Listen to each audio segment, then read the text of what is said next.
All right, I'm back for a recap of the first week of treatments. First week of treatments, I guess, went basically what I would thought with a couple ups and downs to it. I guess the whole first week for me is learning what I've read online is the new normal of having cancer and going through chemo and radiation. Definitely learned where to park at, what offices to go to. One of the appointments, I went to an office. I'm like, I'm here to meet with the radiologist. They're like, you're in the wrong place. I was like, oh, this is the only place I knew to come. So totally was in the wrong spot. But little things like that, definitely learning the new normal of the schedule around the house, what it's like to be home full time. I did take off of work because I'm a teacher. Did not want to expose myself to any type of sickness with kids, especially now it's November with flu season, all this type of stuff. Just trying to keep myself as safe as possible. New normal, also learning, the habits around the house. Like once we have chemo, like me and my wife kind of stay away from each other a little bit, and my son too. She actually uses a different bathroom, and the doctor said to do that for 2 to 3 days after the chemo, because in the chemo, some of that toxins can come out of your urine and your stool. So things that I didn't really learn or read about from other people until like talking to the doctors about this stuff. Intimacy, just trying to be close to my wife, hugging on her, kissing on her. Those first couple days are like, stay away. So for her safety, my safety, definitely trying to learn what that new normal is, which is very weird, especially being a newlywed couple of only 5 months. So that is definitely a new kind of learning lesson. What else did we learn this week? I learned that I have a slight reaction to the Taxol chemo. In my little short video, I talked about how when they were putting it into me, all of a sudden my face felt like it was on fire. My chest felt like super tight, and they had to stop it.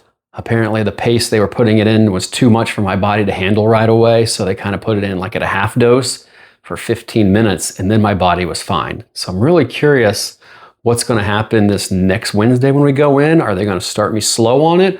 Or are they just going to try to give it to me right away? Hopefully they go slow, so that way that it's nice and easy, again, to get my body used to it, and then they can put it at the regular dosage putting into my body. So that was definitely new.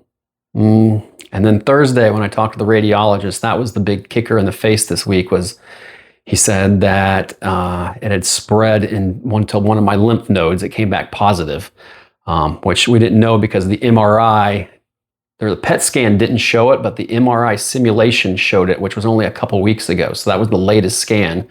And that was the first time I'd followed up with a doctor since then. So to hear that news was just like a punch in the face. Like I wasn't expecting that. So it doesn't change my treatments. They're not going to stop and give me surgery or anything. They're already radiating all the way from basically like here to here on me.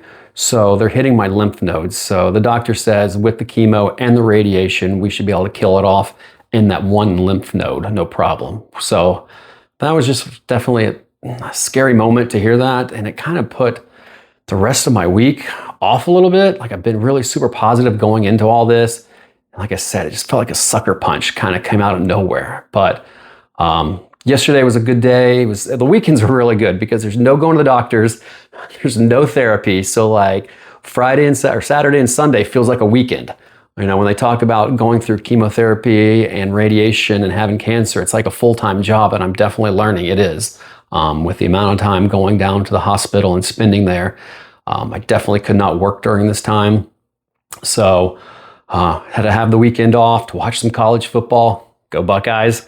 It was a good weekend just to kind of relax, take a step back, talk to my wife more, and just kind of figure out what the new normal is around the house. So I think we've got that figured out a little bit better with things.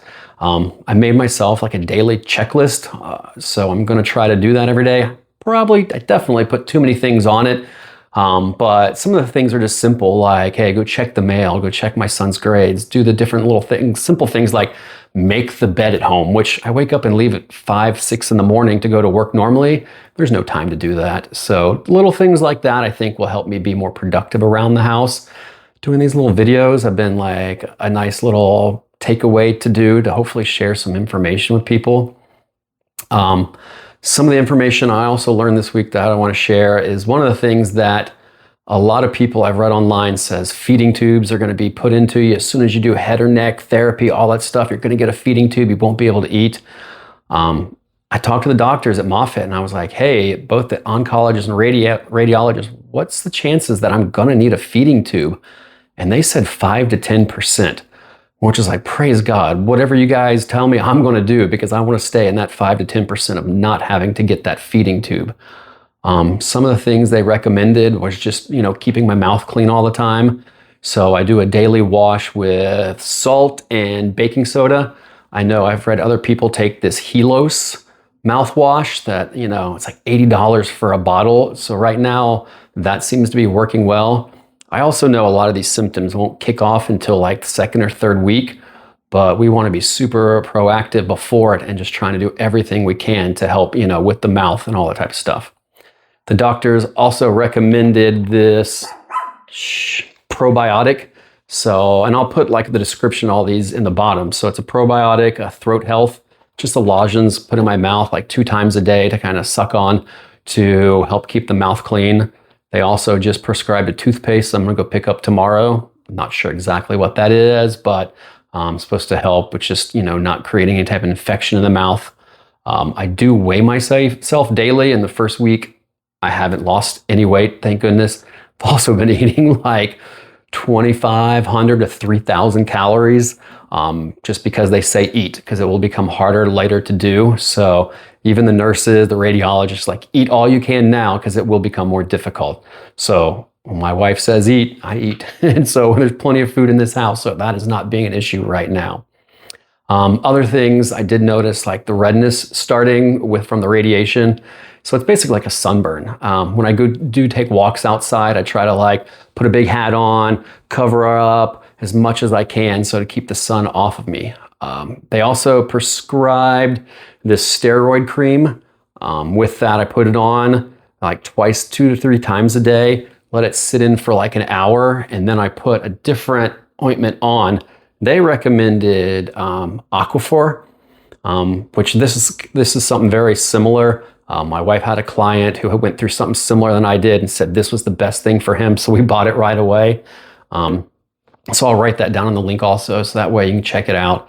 But otherwise, it's just kind of a redness all up from anywhere from my chest all the way up to like my face. I did notice the day after chemo, I was super red. So I don't know if with the chemo and the radiation all in the same day, just kind of like kicked off, or that little allergic reaction made my body super red and kind of hot feeling most of that day. People say fatigue's a big thing. I've noticed when I try to go for a walk, and luckily it's beautiful weather in Florida right now in November, so it's not super hot out. So my walks are pretty good, anywhere from 2 to 3 miles, brisk pace. But I do realize at the end I get a slight headache, and I don't know if it's because of dehydration, even though I feel like I'm drinking a ton of water. I'm going to keep better track of that this week and try to drink the recommended 64 ounces like they say. But I do notice a little bit of headache. I come and eat and drink, and then I lay on the couch and have a really good nap. So I think that's a little bit of fatigue kicking in now. Like I said, I know all these symptoms are going to kind of get worse with time from what I've read. And I just want to share that with you guys out there who might be going through this, kind of see where you're at with it. First week, been a pretty decent week out of stuff. A lot to learn, a lot to go through. And I have 8 weeks total of this, because in mine, there's a Thanksgiving day off, there's Christmas day off.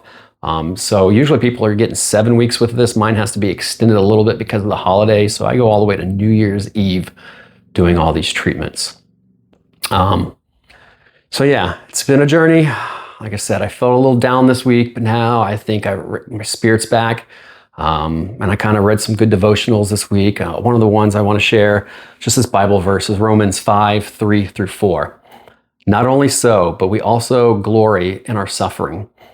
And I know I felt some suffering this week, because we know that suffering produces perseverance, character, and character, hope.